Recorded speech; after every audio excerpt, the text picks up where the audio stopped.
dan seterusnya. Baik.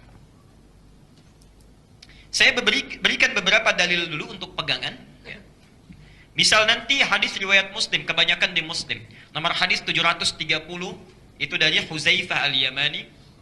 Kemudian nanti ada nomor hadis 765 dari Aisyah radhiyallahu anha plus yang 738-nya. Dia ada dua hadis nih. Muslim nomor hadis 738 dengan 765 dan yang terakhir dari Al-Mughirah bin Syu'bah. Ya, bersamaan dengan Ibnu Mas'ud, nomor hadis 772. Yuk kita perhatikan.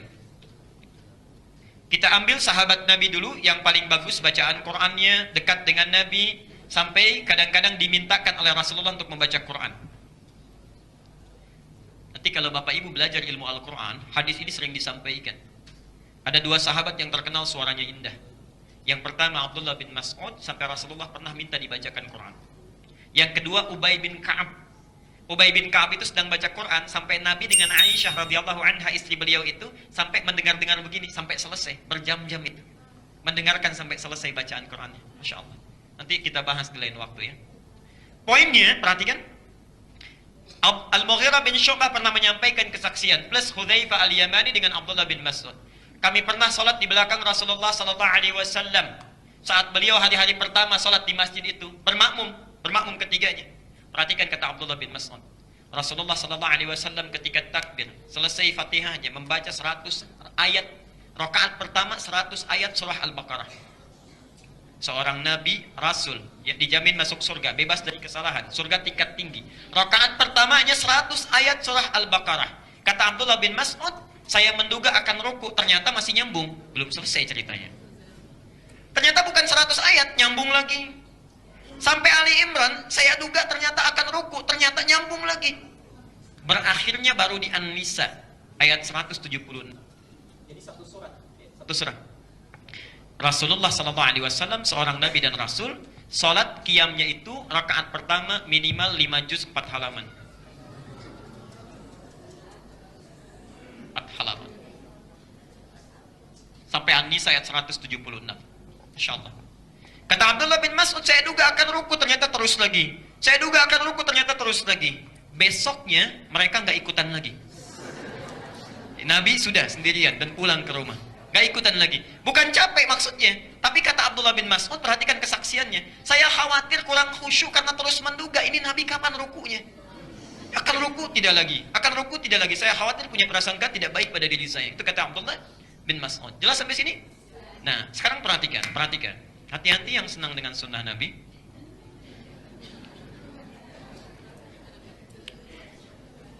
Gerakan, perhatikan sifat sholat Nabinya. Rasulullah melakukan gerakannya kata Aisyah, nomor hadis 738-nya dan 765. Ya. Beliau melakukan 4 rakaat kemudian 3. Perhatikan. La tas'al an husnihin antulihinna wa husnihinna. Jangan tanya panjang dan bagusnya. Maksudnya ketika membaca indah suaranya, enak luar biasa ya. Ada sahabat sampai menyampaikan, saya belum pernah mendengar bacaan sebagus suara Nabi, kasautin Nabi ya. Masya Allah. Kata Aisyah, jangankan bacaannya, gerakannya pun tenang. Begitu bergerak tenang, bangun lagi tenang. Masya Allah. Ada riwayat menyampaikan sampai-sampai lama rukunya itu sama dengan berdirinya. Lama rukunya itu sama dengan berdirinya Rasulullah SAW. Dan setelah selesai beliau di rakaat-rakaatnya itu, 2 rakaat misalnya selesai, itu duduk dulu, tidak langsung berdiri. Menenangkan diri, mengevaluasi, mengingat dosa-dosanya, lalu mulai membacakan hadis yang kita kenal sampai sekarang. Allahumma innaka afuwun tuhibbul afwa fa'fu anni. Duhai Allah, sungguh Engkau Maha Pemaaf, mencintai orang-orang yang minta maaf. Mohon maafkan kesalahan-kesalahan yang saya bawa sampai dengan malam ini. Allah. Perhatikan, Nabi masih merasa punya salah. Lalu setiap rakaatnya beliau duduk dulu, bermuhasabah, introspeksi, mengoreksi diri. Nah, gerakan-gerakan yang disertai dengan duduk, ada ketenangan gerakannya, bacaan meresap ke dalam jiwa, itu disebut dengan tarwihah. Tarwihatun.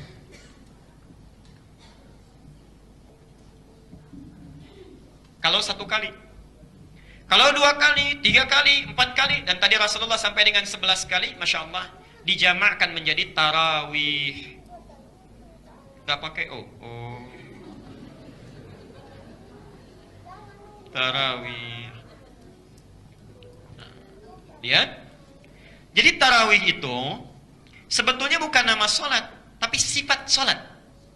Maksudnya, di sifat sholatnya Nabi yang disampaikan kepada kita.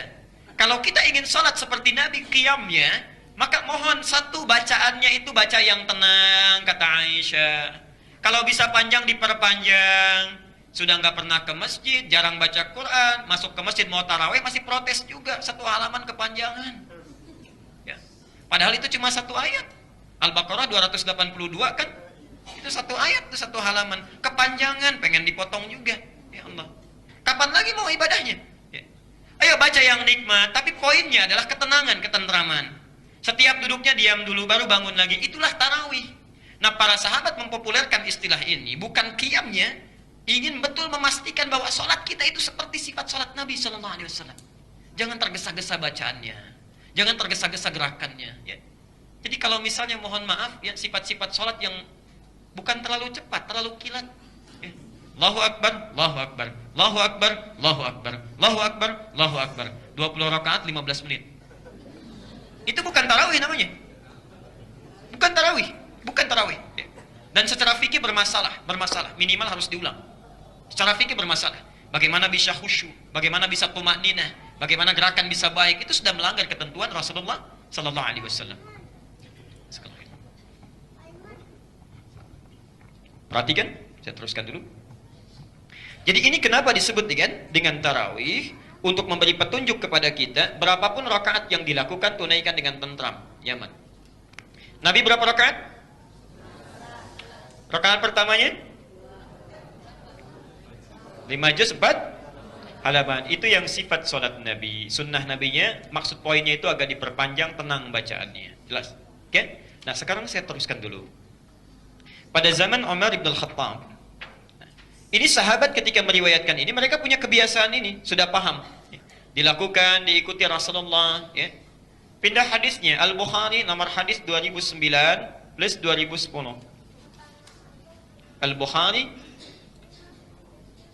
nomor hadis 2009 dan 2010. Di kitab Darul Hadis yang warnanya merah, ada birunya atau hijaunya sedikit, ya. Itu di jilid kedua halaman 62.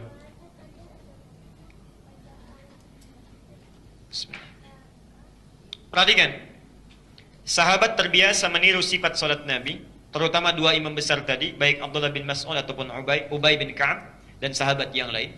Tibalah di masa Umar, karena belum dijelaskan ketentuan pelaksanaannya, yang dimaksudkan ataukah berjamaah ataukah sendirian. Karena Nabi 3 hari pertama pernah berjamaah.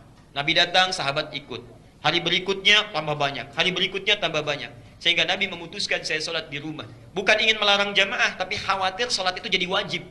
Disenangi Allah jadi wajib. Di poinnya, yang diprioritaskan berjamaah poinnya. Ya. Cuma karena khawatir menjadi wajib, Nabi kembali ke rumahnya. Dari sini sampai ke zaman awal Umar bin Khattab terlihat orang mengambil kesimpulan beda-beda.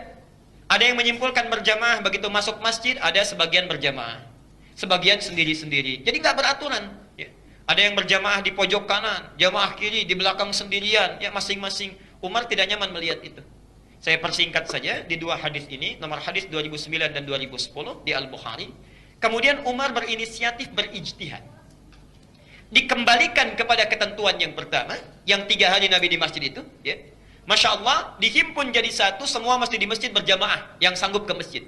Ditunjuklah Ubay bin Ka'ab untuk mengimami. Disitulah mulai pertama kali kembali orang-orang ke masjid. Yang jadi imam siapa? Ubay bin Ka'ab. Ya, Ubay bin Ka'ab. Ubay, saya tadi sudah ceritakan, Masya Allah, karena beliau sangat disukai bacaannya oleh Nabi, tahu sifat sholat Nabi, diimami 11 rakaat. Dan persis sifat sholat Nabi. Ya. 1 rakaatnya panjang, dan 2 rakaat yang pertama mulai terus disempurnakan ayat-ayatnya. Besoknya jamaah mulai menurun. Karena nggak kuat berdiri.